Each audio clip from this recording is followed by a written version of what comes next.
محمد اسد صاحب فرماتے ہیں کہ العصر کا مطلب ہے وقت جو ناپا جا سکتا ہے، یعنی گزرتا ہوا وقت جو کبھی واپس نہیں آتا، جیسے دن کا آخری حصہ یا زندگی کا گزرتا وقت۔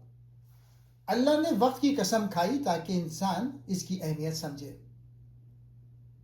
دوسری آیت میں اللہ فرماتے ہیں کہ انسان خسارے میں ہے، یعنی وقت گزر رہا ہے، زندگی ختم ہو رہی ہے، اور اگر کوئی کچھ نہ کرے تو وہ ناکام ہو جائے گا۔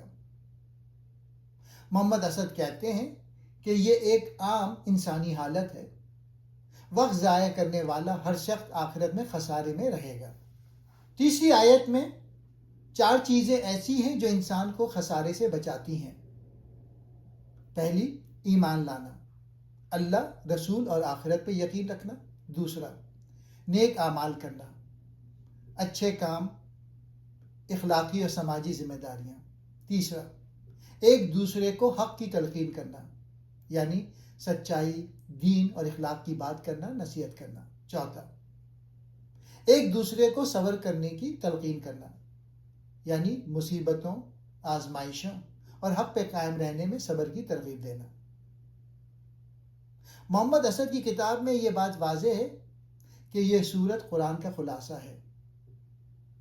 یہ 4 اصول پورے قرآن کی تعلیمات کو سمو لیتے ہیں: ایمان، عمل صالح،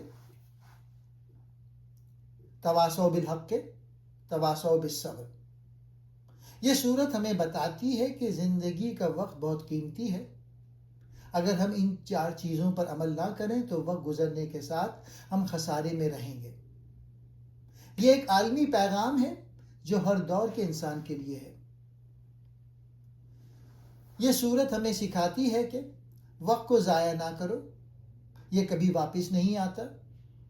ایمان اور نیک اعمال کے بغیر کچھ نہیں بچے گا۔